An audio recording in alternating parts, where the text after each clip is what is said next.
The massive alien ship Harvester Prime floated silently through. Its hull gleamed dull silver against the pale sky as countless sensors swept across the planet below, searching for any sign of life. Commander Vexstar stood on the bridge, his four arms crossed behind his back as he studied the readings on the main display. His reptilian eyes gleamed with satisfaction as the numbers confirmed what the Galactic Confederation had suspected for centuries. "Final report, Science Officer Kethmel," he ordered, his voice carrying the authority of someone who had overseen the death of dozens of worlds. The younger alien tapped his console with clawed fingers, double-checking the data one last time. "Commander, all scans complete. No electromagnetic signatures detected. No thermal patterns consistent with intelligent life. No orbital infrastructure. No active technology of any kind." He paused, then added with finality, "The humans are completely extinct, sir." Vexstar nodded slowly, a predator smile crossing his scaled features. 300 years of silence from this little blue world had finally been explained. The humans, those troublesome creatures who had once dared to resist Confederation expansion, were nothing more than dust and memory now. Below the alien ship, Earth told a story of abandonment that seemed to confirm every suspicion. The great human cities had been swallowed by nature's patient hunger. Where millions had once lived and worked, only green wilderness remained. New York's tallest buildings, poked through dense forest canopies like the ribs of some massive skeleton. London had become a series of gentle hills covered in grass and wildflowers, with only the occasional piece of rusted metal hinting at the civilization that once thrived there. The Great Wall of China, humanity's ancient monument to determination, now served as nothing more than a convenient path for deer and wild animals making their way through the overgrown landscape. Vines and moss had claimed every stone, turning the Great Barrier into a garden walkway that stretched across the continent. "Mark Earth as officially extinct in the Confederation database," Vexstar commanded. "Authorization code Vexstar 77 Alpha. Full resource extraction, approved for immediate implementation." The words echoed across subspace communications to the waiting corporate fleets. Within hours, the first mining platforms began their descent from the outer system, where they had waited for this moment. The Zephyrian Mining Consortium had been especially eager to begin operations. Their massive extractors already loaded with the specialized equipment needed to strip a planet bare. The mining ships landed, like metal locusts across Earth's surface. They showed no respect for what the planet had once been, treating the ruins of human civilization as nothing more than obstacles to be ground up in their relentless pursuit of rare minerals and metals. Ancient museums, libraries, and monuments disappeared into their processing units without ceremony. But far beneath the surface, in caverns carved deep into the bones of the Appalachian Mountains, something stirred in response to the vibrations. From above, warning lights that had blinked patiently in empty corridors for 3 centuries suddenly began flashing faster. Automated systems that had been counting down the days, hours, and minutes for longer than most alien civilizations had existed registered the new activity on the surface, in the central command bunker, buried so deep that even the most advanced alien sensors could not detect it. Holographic displays came to life. They showed everything happening above ground in perfect detail: the alien ships, the mining operations, the systematic destruction of everything humanity had once built. A computerized voice spoke into the darkness, its words echoing off walls that had not heard a living voice in centuries. "Surface contamination protocols remain active. Hibernation cycle continues as scheduled. Stability. 47 days, 6 hours, 12 minutes. The computer had been saying variations of these same words for 300 years, patiently counting down to the moment when the poison would finally clear from Earth's air, and its sleeping children could safely wake. In vast chambers that stretched for miles beneath the mountains, millions of humans slept in crystalline pods that hummed with quiet energy. Their bodies were perfectly preserved, their minds lost in dreams of the world they had been forced to abandon. Among them lay Commander Li Guan, once a highest-ranking officer in Earth's defense force, now just another sleeper waiting for a dawn that might never come. In his dreams, Guan walked through cities filled with clean air and blue skies. He saw children playing in parks where flowers bloomed without fear of contamination. He remembered the taste of rain that did not burn, the feeling of wind that carried the scent of growing things instead of death, above his sleeping form. Alien machines ground his world to powder, completely unaware that they were disturbing. Not a graveyard, but a nursery where humanity's future lay waiting to be born. The aliens had made the same mistake that countless predators throughout history had made when facing humanity. They had confused tactical retreat with final defeat. They had mistaken strategic patience for extinction. They had assumed that silence meant surrender. They were about to learn how wrong they were. The first thing Commander Li Guan felt was the gentle warmth spreading through his body as the revival systems brought him back from the deepest sleep any human had ever experienced. His crystalline pod glowed with soft blue light, and the lid hissed open with a sound like a satisfied sigh. For a moment, he simply lay there, breathing. The air tasted clean and sweet. Nothing like the poisoned atmosphere that had forced humanity underground 3 centuries ago.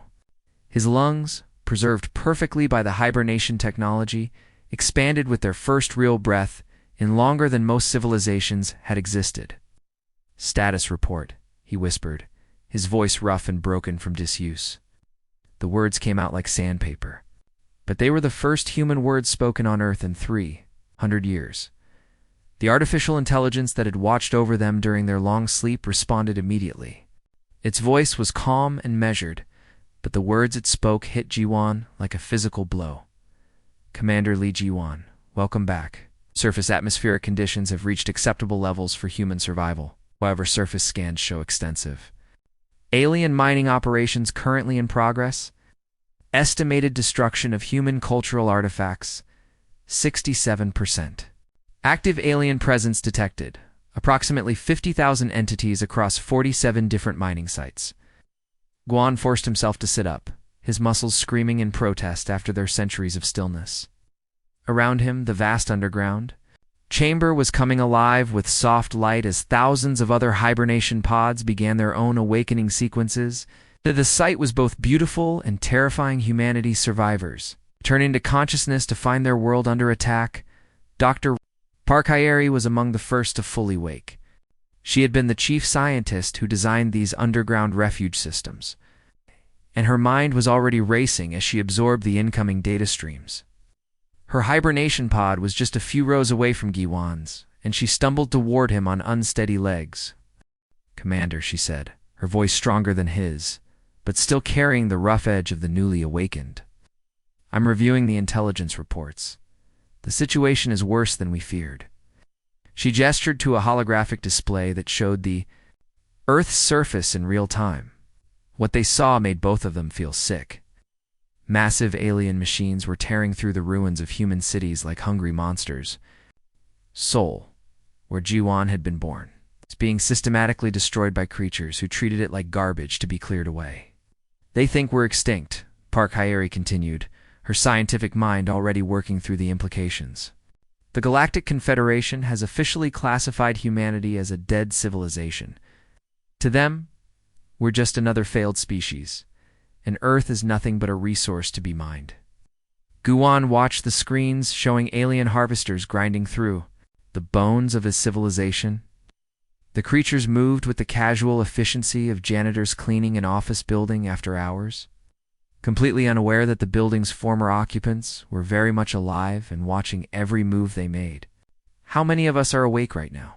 he asked, forcing his commander's training to take over from his human rage. 12 million people across 17 bunker complexes, Park Hyeri replied, checking her instruments. "But Commander, there are 43 more bunker systems still in deep hibernation. Over 200 million people are still sleeping, waiting for the all-clear signal that it's safe to wake up." Jawan looked at the screens again, watching alien machines tear apart what had once been a children's hospital in the ruins of Seoul. His jaw tightened until his teeth ached. "Cancel the all-clear signal," he ordered. "We're not safe yet, not by a long shot." Around them, more humans were waking up and getting their first look at what had happened to their world. Scientists, soldiers, engineers, teachers, doctors, all of them refugees from humanity's darkest hour. They had gone to sleep hoping to wake up to a clean world and a fresh start. Instead, they had awakened to find their planet being devoured by strangers. Lieutenant Kim Minho, a young communications officer who had been barely out of training when the Great Sleep began, managed to reach his station despite his shaking legs. "Sir," he reported, his voice growing stronger with each word, "we're receiving awakening signals from bunker complexes all around the world. Everyone's asking the same question. What are our orders?" Right. The weight of 3 centuries settled on Jiwan's shoulders as he looked around the chamber.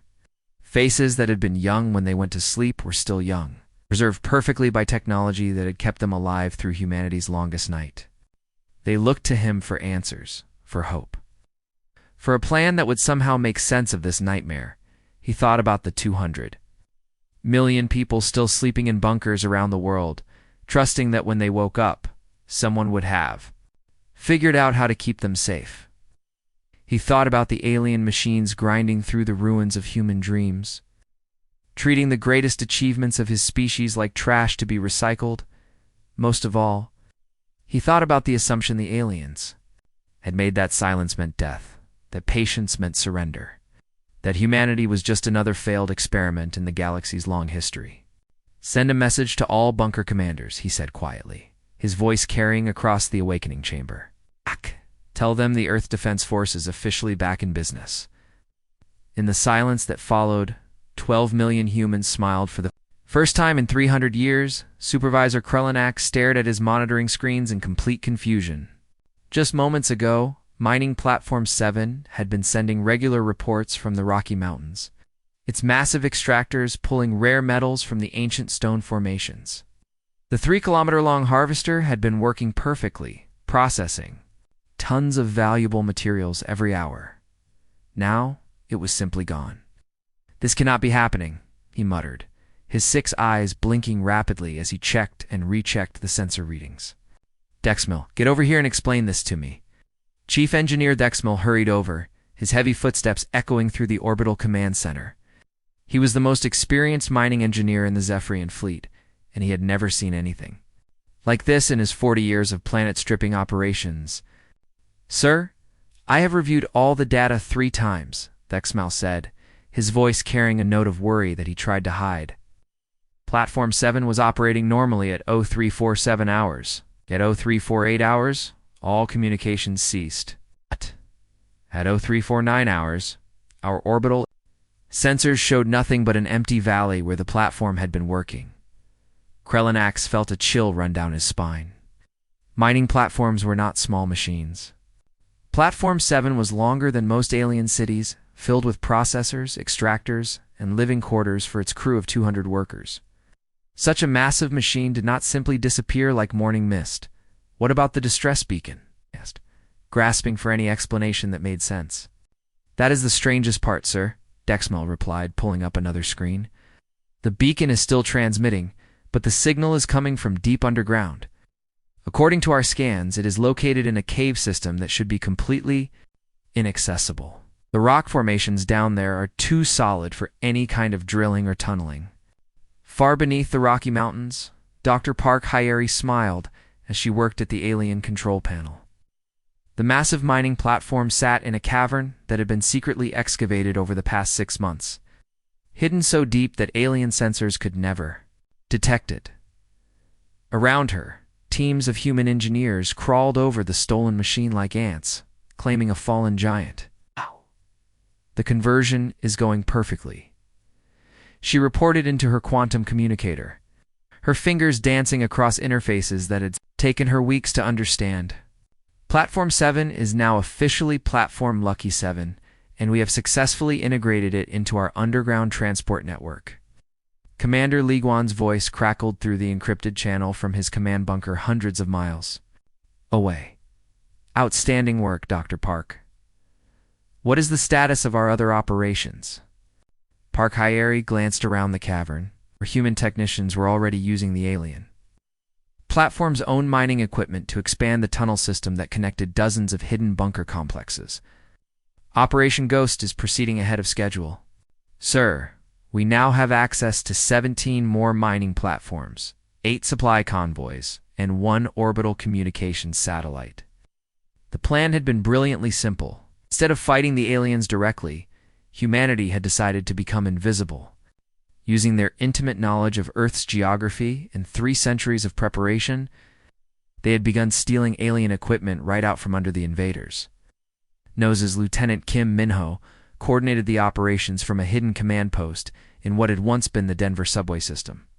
His team specialized in what they called phantom warfare, appearing from nowhere, taking what they needed and vanishing before the aliens could react. Team Alpha reports status, he whispered into his communicator as he watched alien patrol. Ships searching frantically for their missing equipment. Team Alpha successful, came the response from Sergeant Odejo, who was leading a mission to acquire another supply convoy. Target secured and relocated. The aliens are looking for their missing trucks in the wrong valley, about 50 kilometers from where we actually took them. The beauty of the strategy was that the aliens could not understand what was happening. To them, their equipment was vanishing in ways that seemed to defy physics. Supply convoys would leave their bases and simply never arrive at their destinations. Surveillance satellites would malfunction in patterns that suggested intelligence. But their scans showed no signs of organized resistance. From his orbital command station, Supervisor Krelinax was receiving reports that made no sense. Mining Platform 12 had been found upside down in a crater, with no explanation for how it had gotten there. Supply Convoy Deltanine had been discovered arranged in a perfect circle around a lake, as if moved by giants playing with toys. Reported his communications officer, Mining Platform 3 is requesting immediate assistance. They report that their surveillance equipment has been ... rearranged ... to point at the sky instead of the ground. Rearranged by whom? Krelinax demanded. There is nothing alive on this planet. But even as he said the words, he felt doubt creeping into his mind. The equipment failures were too systematic, too clever to be random. Someone or something was playing games with the Confederation forces, and they were very good at it. In the stolen platform, Lucky 7, Dr. Park Hyeri finished the final connections that would allow the massive mining machine to serve its new masters. Through the cavern's hidden periscopes, she could see alien search parties looking for their missing equipment in all the wrong places. Commander, she reported with satisfaction, the ghosts are ready to get back to work. In the morning, Earth time, the impossible happened across 17 different time zones simultaneously. What the aliens had dismissed as equipment failures and natural phenomena suddenly revealed itself to be something far more terrifying, organized, intelligent, and very much alive. Commander Vextar sat in his orbital command center reviewing the daily efficiency reports from the mining operations below. The numbers were good, even accounting for the strange equipment losses they had been experiencing. His clawed fingers tapped against the metal desk as he calculated how much profit the Zephyrian Mining Consortium would make from this dead world then. Every screen in the command center exploded into crackling static. Emergency alarms began wailing throughout the station, their piercing sound echoing off the metal walls. Vextar jumped to his feet, his forearms reaching for weapons that were not there. Round him, alien technicians frantically worked at their consoles, trying to understand what was happening. "Sir," shouted his communications officer, her voice barely audible over the alarms. "We are receiving distress calls from mining operations across the planet. 47 different sites are reporting simultaneous attacks." "That is impossible," Vextar snarled, his reptilian features twisting with anger and confusion.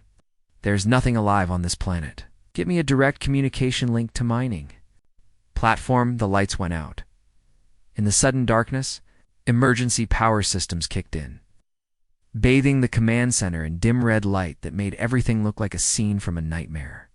But before anyone could speak, a new voice filled the room, calm, measured, and speaking in perfect galactic standard. The voice was unmistakably human. "Attention, alien forces," the voice said, coming through their own communication systems, as if the speakers belonged to whoever was talking. "You are currently trespassing on sovereign human territory. You have 60 seconds to to begin immediate evacuation procedures. Vexstar felt his blood turn to ice. He looked around the command center and realized that something impossible had happened. The blast doors, massive metal barriers designed to protect the command center from enemy attack, had somehow sealed shut. They were trapped inside their own bunker. "This is Commander Li Juan of the Earth Defense Force." The human voice continued with the patience of someone who had been planning this moment for a very long time. "For 300 years you believed humanity was extinct. You were wrong. Cross the planet, similar scenes were playing out with the precision of a perfectly timed machine.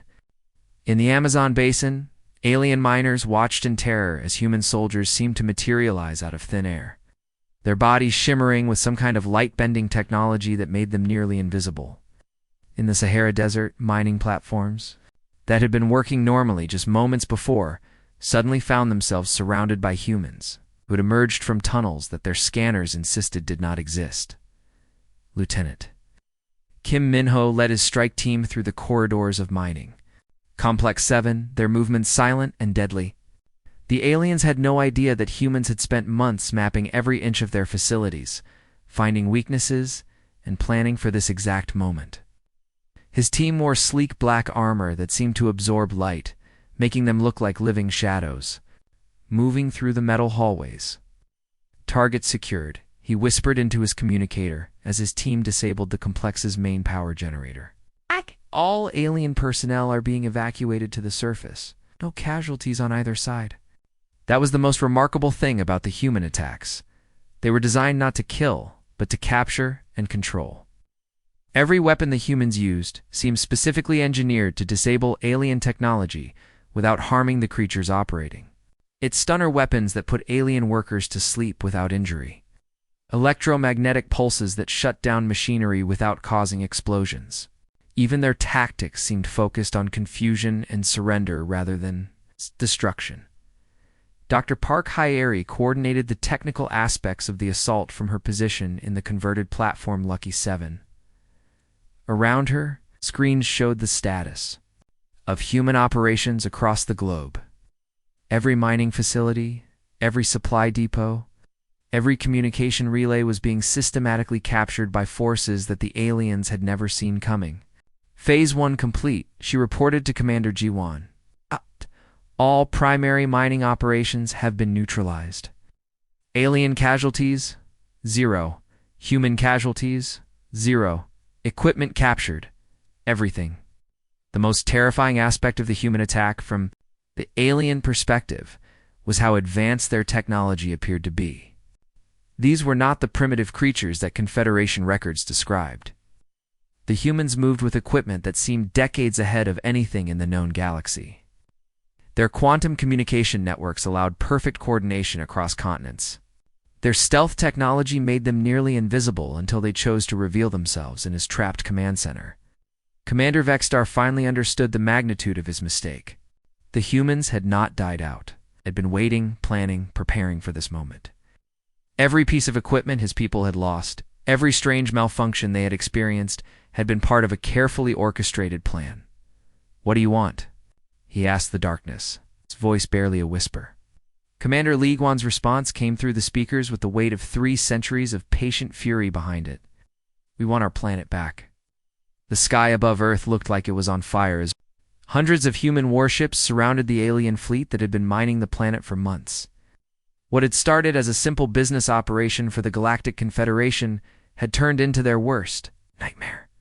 A dead species that had somehow come back to life, and they were very, very angry. Commander Li Guan stood on the bridge of the massive battleship Resurrection, watching small alien shuttles race toward their mother ships like frightened insects fleeing from light. The irony of the situation was not lost on him. He had been alive for over 3 centuries, making him older than most of the alien civilizations that had dismissed humanity as just another failed experiment in the galaxy's long history. The human fleet that now controlled Earth's orbit was unlike anything the aliens had ever seen. These were not the primitive vessels that appeared in their old records of humanity. These ships had been built during the long sleep underground, designed by people who knew they might only get one chance to save their world. The Vengeance-class destroyers moved through space like deadly sharks, their hulls black as night, and bristling with weapons designed specifically to hunt alien mining platforms.